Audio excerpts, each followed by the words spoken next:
Sebab pada waktu tanda diberi, yaitu pada waktu penghulu malaikat berseru dan sangkakala Allah berbunyi, maka Tuhan sendiri akan turun dari sorga dan mereka yang mati dalam Kristus akan lebih dahulu bangkit. Sesudah itu kita yang hidup, yang masih tinggal akan diangkat bersama-sama dengan mereka dalam awan, menyongsong Tuhan di angkasa. Demikianlah kita akan selama-lamanya bersama-sama dengan Tuhan. Pertama, saudara sekalian, pengangkatan itu tentu ya, saudara sudah jelas, kita tidak usah bahas lagi. Pengangkatan untuk bertemu Tuhan hanya bagi orang percaya. Orang percaya, jadi orang yang tidak percaya, orang yang binasa ditinggalkan. Orang percaya yang diangkat dibawa oleh malaikat. Maka Yesus berkata, kalau aku datang, waktu kamu dibawa, jangan pikir harta bendamu. Waktu aku datang, kalau kamu dibawa, kamu harus sadar ada yang tidak dibawa. Lalu waktu kita diangkat, kita melihat orang yang tidak diselamatkan di bawah situ. Dan nanti di dalam bagian terakhir, kita akan lihat penghakiman Tuhan yang nyata. Saudara sekalian, di sini kita mengerti. Pertama, pengangkatan itu bukan berlangsung secara rahasia. Bukan. Seperti kita nonton film, saudara sekalian, itu berkelahi di televisi atau di internet, saudara, lalu, wah, orang itu begitu hebat. Dia menghadapi pasukan sekian puluh orang, saudara. Tidak secara frontal, tidak secara langsung depan-depanan, tapi dia bergerak secara rahasia. Satu hilang. Lama-lama habis semua. Satu-satu dicekik, satu-satu dipanah, lama-lama hilang. Bukan. Pengangkatan bukan berlangsung secara rahasia, tetapi secara publik. Kenapa?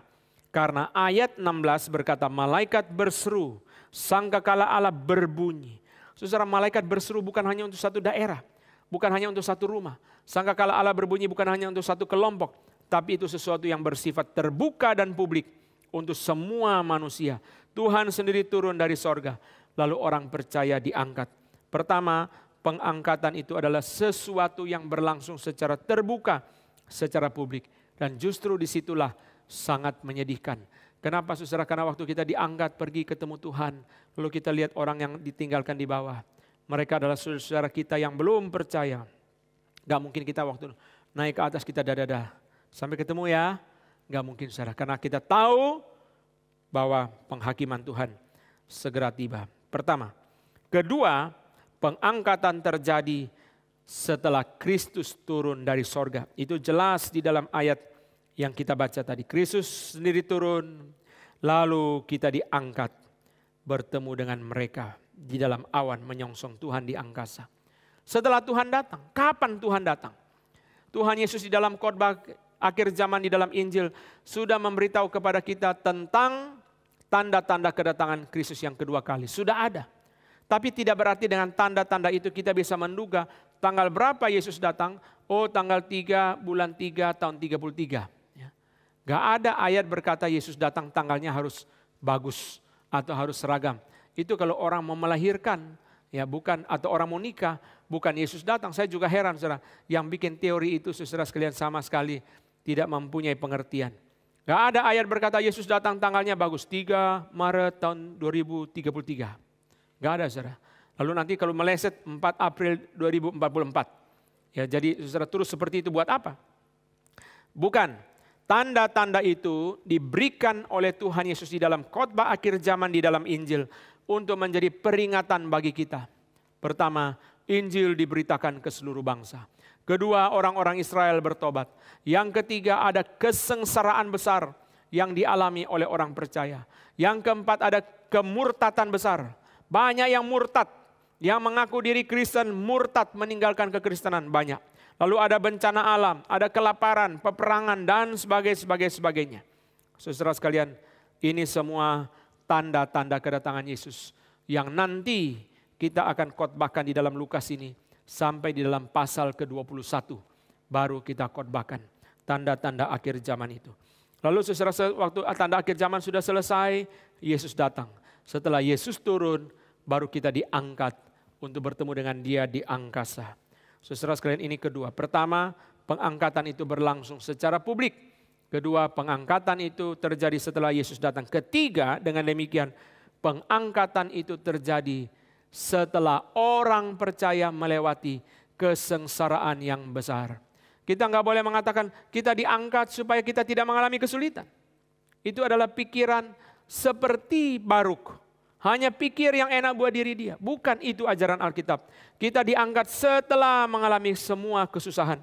Wahyu pasal ke-7 ayat 14 berkata, mereka ini adalah orang-orang yang keluar dari kesusahan besar. Mereka telah mencuci jubah mereka dan membuatnya putih di dalam darah anak domba.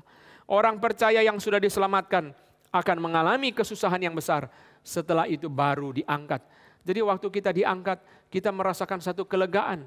Karena kita bebas daripada penderitaan. Kita selesai daripada segala kesulitan. Pengangkatan terjadi setelah semua kesulitan, kesengsaraan, penganiayaan itu sudah selesai dialami.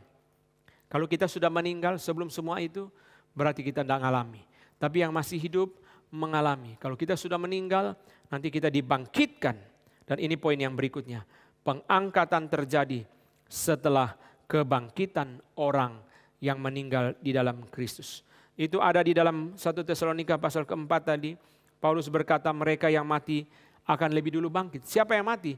Orang yang mati di dalam Kristus akan terlebih dahulu bangkit.